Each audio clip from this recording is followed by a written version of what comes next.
बिस्मिल्लाहिर्रहमानिर्रहीम। जैसा कि आपको पता है कि हमने second year physics chapter number 13 current electricity start किया हुआ है।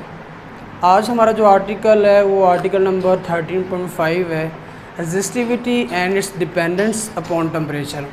हम इस आर्टिकल में देखेंगे कि रेजिस्टेंस और रेजिस्टिविटी में क्या डिफरेंस है, और फिर देखेंगे कि कंडक्टेंस और कंडक्टिविटी में क्या डिफरेंस है, और एट द लास्ट हम ये देखेंगे कि what is effect of temperature on the resistance और रेजिस्टिविटी ऑफ द मटेरियल। इस लास्ट आर्टिकल में हमने ओहम लॉ के अंदर पढ़ा था कि resistance of a conductor depends on the nature of the conductor, dimension and physical state of the material. इसमें अगर डायमेंशन की बात करें तो हमें पता है डायमेंशन में कौन कौन सी चीज़ें आती हैं, length, area, diameter and it's complete measurement, वो उसकी डायमेंशन के अंदर ही आती है। तो सबसे पहले it is found at resistance of a conductor is directly proportional to length of the conductor. किसी भी कंडक्टर की जो रेजिस्टेंस है वो उसकी लेंथ के ऊपर डिपेंड करती है। अगर लेंथ ऑफ द कंडक्टर वो ज़्यादा है तो मतलब रेजिस्टेंस ज़्यादा है। वजह क्या है, हम इस तरह से कह सकते हैं, लेट से आपके पास एक कंडक्टर है जिसका एरिया ऑफ क्रॉस सेक्शन ये और उसकी लेंथ है L।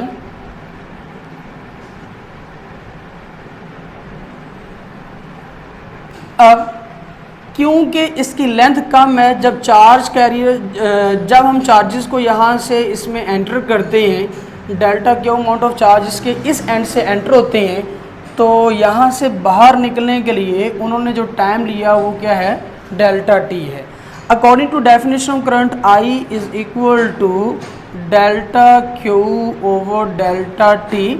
अगर लेंथ कम है तो चार्जेस को फ्लो आउट होने के लिए टाइम भी कम लगेगा। अगर टाइम कम लगेगा तो मतलब रेट ऑफ फ्लो चार्ज ज़्यादा होगा। अगर रेट ऑफ फ्लो चार्ज ज़्यादा होगा तो मतलब करंट ज़्यादा होगा। We know that V is equal to I R. अगर करंट इंक्रीज़ कर गया है तो मतलब ये है कि हम इनडायरेक्टली कह सकते हैं कि रेजिस्टेंस डिक्रीज़ कर गई होगी। अगर लेंथ कम हो गई है तो रेजिस्टेंस क्या हो गई है, कम हो गई है। क्यों? क्योंकि लेंथ कम में से रेट ऑफ फ्लो चार्ज वो क्या होता है, ज़्यादा होता है। रेट ऑफ फ्लो चार्ज ज़्यादा होने की वजह से करंट ज़्यादा, तो रेजिस्टेंस की क्या होगी, कम होगी। इसके बरक्स अगर मेरे पास एक और कंडक्टर हो जिसका एरिया ऑफ क्रॉस सेक्शन उतना ही हो जितना हमारे पहले कंडक्टर का था, लेकिन इस टाइम हमने क्या किया, इसकी लेंथ को इंक्रीज़ कर दिया।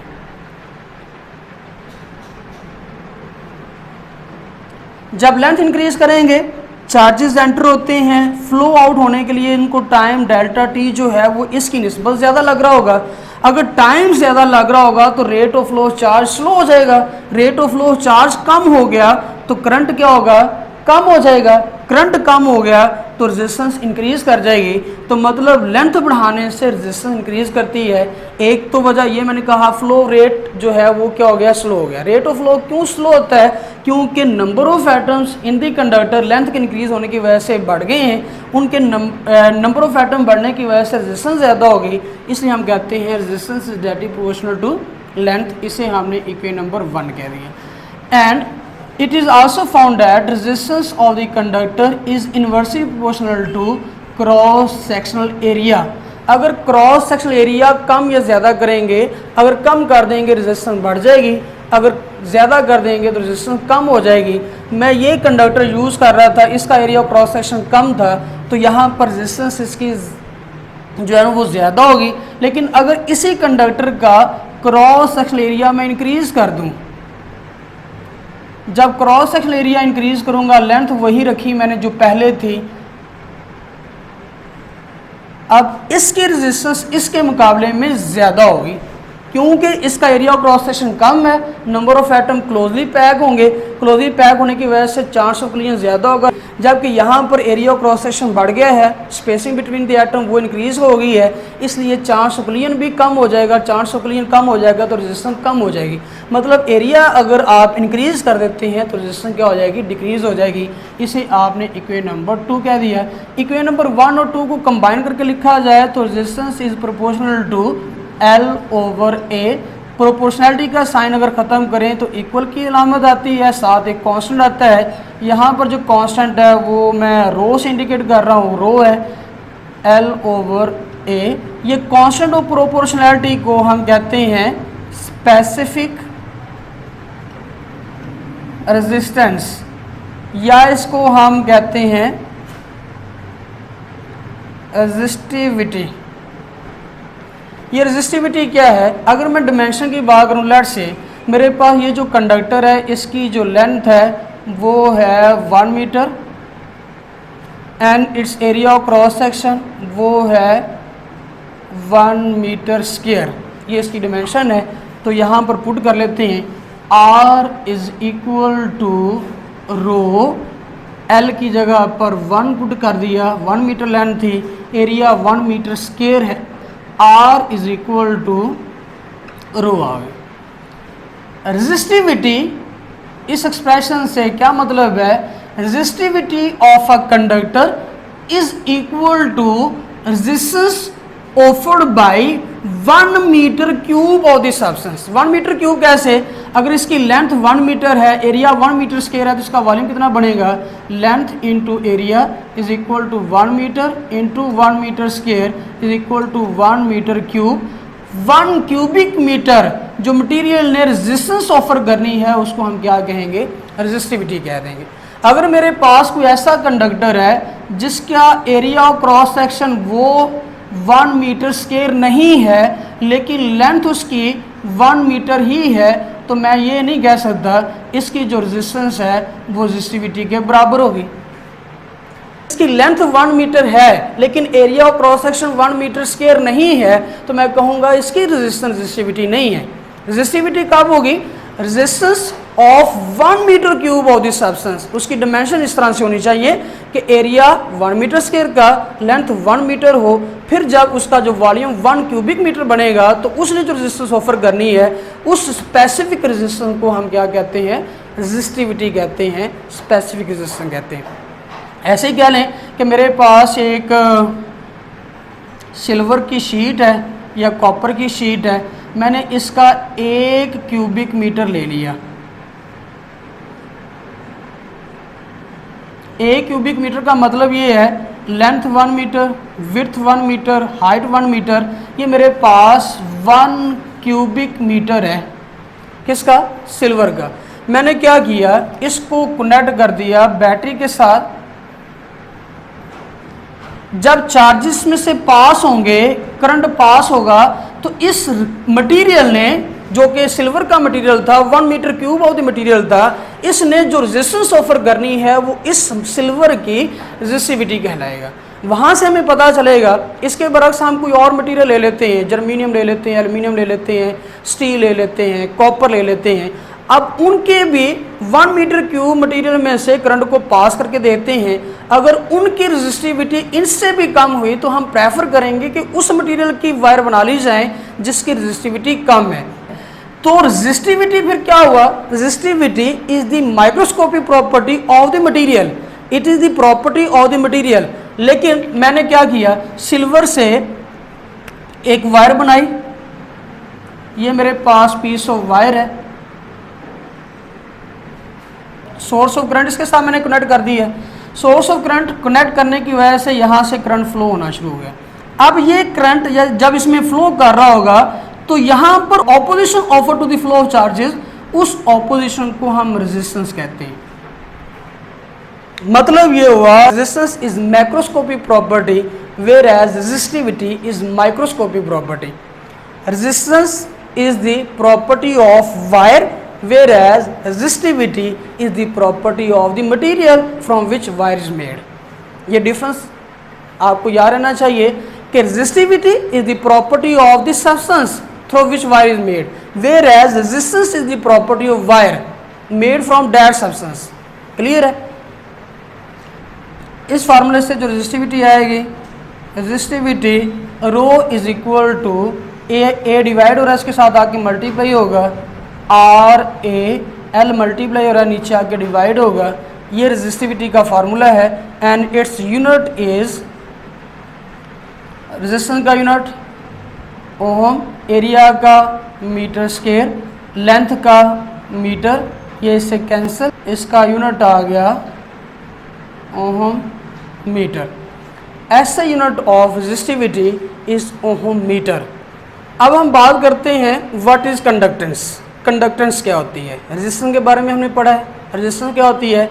Opposition offer to the flow of charges. तो कंडक्टेंस, पहले रेजिस्टेंस की बात करें, according to Ohm law V is equal to I R, resistance is equal to V over I, ratio of applied voltage to the current flowing through the conductor. ये एक constant के बराबर आता है और ये जो कांस्टेंट है ये उस मटेरियल की रेजिस्टेंस कहलाएगा। ठीक है, अब रेजिस्टेंस क्या है? Opposition offer to the flow of charges. इसका रेसिप्रोकल अगर ले लिया जाए, reciprocal of resistance 1 over R, ये रेसिप्रोकल ऑफ रेजिस्टेंस हो गया। It is called conductance. ये कंडक्टेंस है। कंडक्टेंस फिर क्या हुआ? रेजिस्टेंस का ऑपोजिट है। रेजिस्टेंस में चार्जेस जब फ्लो करते हैं तो रेजिस्टेंस एक्सपीरियंस करते हैं, जबकि कंडक्टेंस में क्या होगा? जिसकी कंडक्टेंस जिस मटेरियल की ज़्यादा होगी, मतलब वहाँ पर उस मटेरियल की रेजिस्टेंस क्या है? कम है। ये आपस में इन्वर्सली प्रोपोर्शनल हुए। अगर रेजिस्टेंस ज़्यादा है तो कंडक्टेंस कम होगी, अगर रेजिस्टेंस कम है तो कंडक्टेंस क्या होगी? ज़्यादा होगी।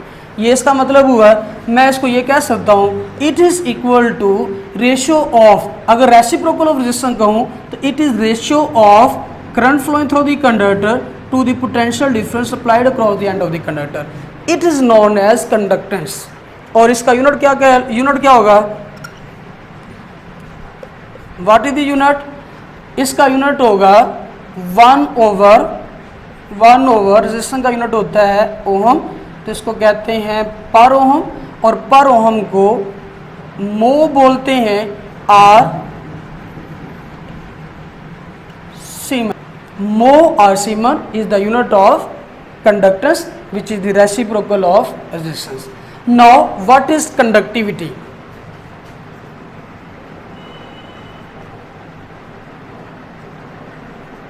What is conductivity? रेजिस्टिविटी क्या था?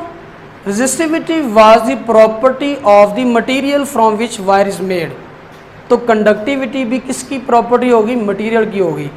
कंडक्टेंस वायर की प्रॉपर्टी है, कंडक्टिविटी उस मटेरियल की प्रॉपर्टी है जहां से आपने वो वायर ली है। Reciprocal of the resistivity is known as conductivity. Conductivity को आप सिग्मा से ज़ाहिर करते हो। Sigma is equal to 1 over rho. Rho मैं रेजिस्टिविटी को इंडिकेट करने के लिए इस्तेमाल कर रहा था। Reciprocal of the resistivity is called conductivity and its unit is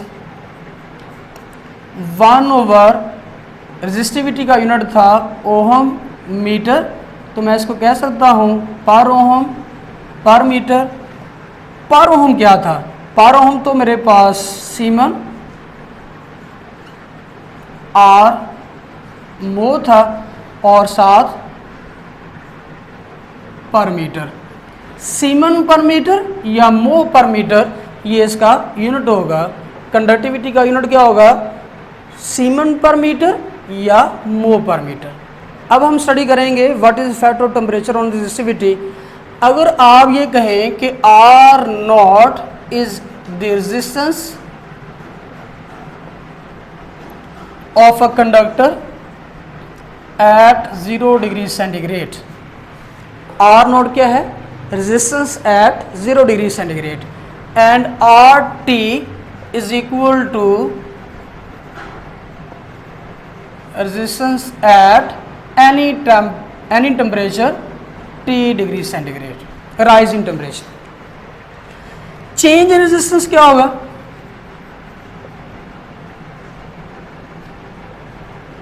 change in resistance is equal to final resistance RT minus initial resistance R naught। ये change in resistance है। change in temperature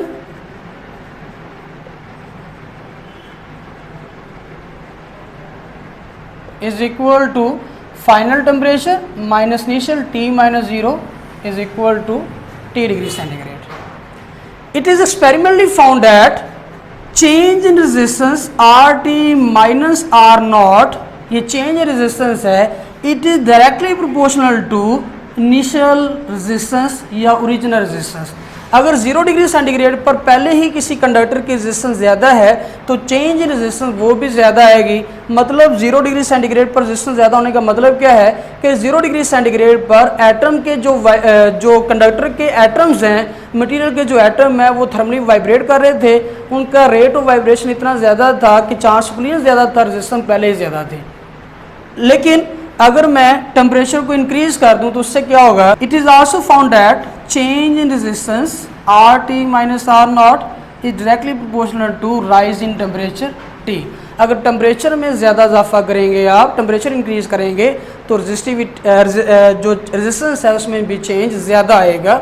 मतलब atom की vibration पहले ज़्यादा थी, आपने उसको temperature दे दिया, हीट अप कर दिया, heat is a form of energy, energy लेने पर उनकी एटम की थर्मल वाइब्रेशन और ज़्यादा इंक्रीज हो जाएगी, और वाइब्रेशन इंक्रीज करने से क्या होगा, इनकी कुलियन ज़्यादा होगी, कुलियन ज़्यादा होने से रेजिस्टेंस ज़्यादा हो जाएगी। इन दोनों को अगर कंबाइन करके लिखा जाए तो रेजिस्टेंस में change R T minus R naught is proportional to R naught T.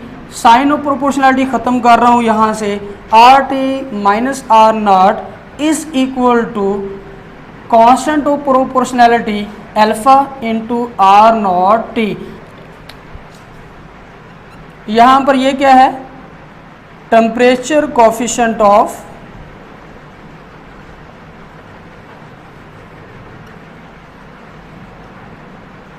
of resistance alpha.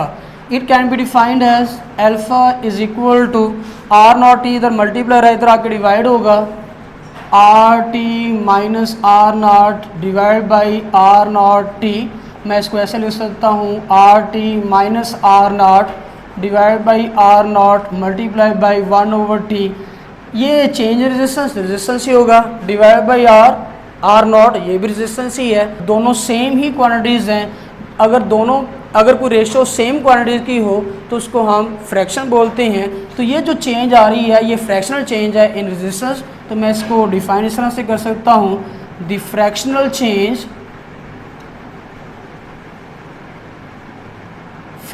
Change in resistance 1/t, मतलब पर 1 केल्विन पर kelvin rise in temperature is called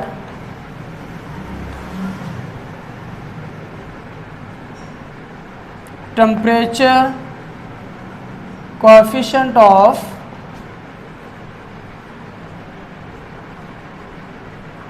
resistance. इसको टेम्परेचर कोएफिशिएंट ऑफ रेजिस्टेंस कहते हैं। क्या मतलब है, अगर आपके पास कोई मटेरियल है, आपने उसके टेम्परेचर में 1 केल्विन का इजाफा किया, 1 केल्विन इंक्रीज करवाया। अगर 1 केल्विन टेम्परेचर इंक्रीज करवा देते हैं तो उससे उसकी रेजिस्टेंस में जितना फ्रैक्शनल चेंज आएगा उसको कहते हैं टेम्परेचर कोएफिशिएंट ऑफ रेजिस्टेंस। इसका यूनिट क्या होगा,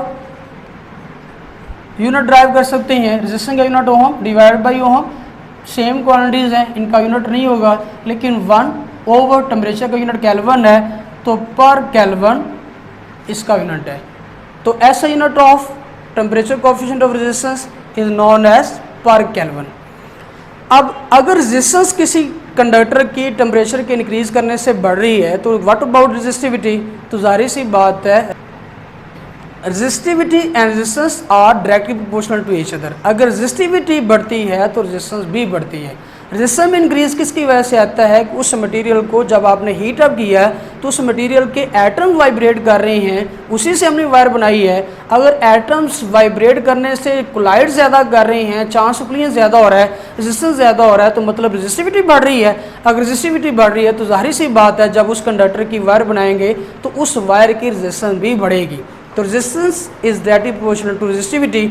मैं यहाँ से टेम्परेचर कोएफिशिएंट और रेजिस्टिविटी को ड्राइव कर सकता हूँ। अगर रेजिस्टेंस और रेजिस्टिविटी आपस में डायरेक्टली प्रोपोर्शनल है तो टेम्परेचर कोएफिशिएंट और resistivity alpha is equal to R T की जगह पर रो टी लगा दें, minus rho naught divide by rho naught into 1/T।